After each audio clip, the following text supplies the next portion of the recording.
السلام علیکم ورحمۃ اللہ وبرکاتہ۔ پناہ مانگنے والوں کی بہترین دعائیں۔ حضرت عبداللہ بن عباس جہنی رضی اللہ تعالیٰ عنہ بیان کرتے ہیں کہ مجھے رسول اللہ صلی اللہ علیہ وسلم نے فرمایا، کیا میں تمہیں پناہ مانگنے والوں کی بہترین دعا نہ بتاؤں؟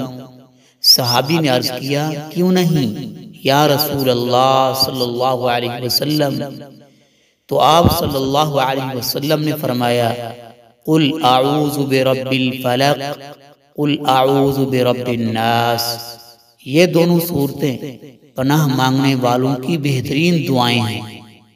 نوٹ: رسول اللہ صلی اللہ علیہ وسلم طوفان اور آندھی کے وقت ان دونوں صورتوں کو پڑھا کرتے تھے۔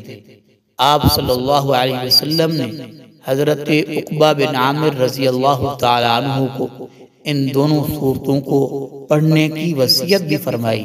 معزز سامعین، جادو اور جنات اور نظر بد کی صورت میں ان دونوں صورتوں کو پڑھا جا سکتا ہے اور ان دونوں صورتوں کی تلاوت کی جائے۔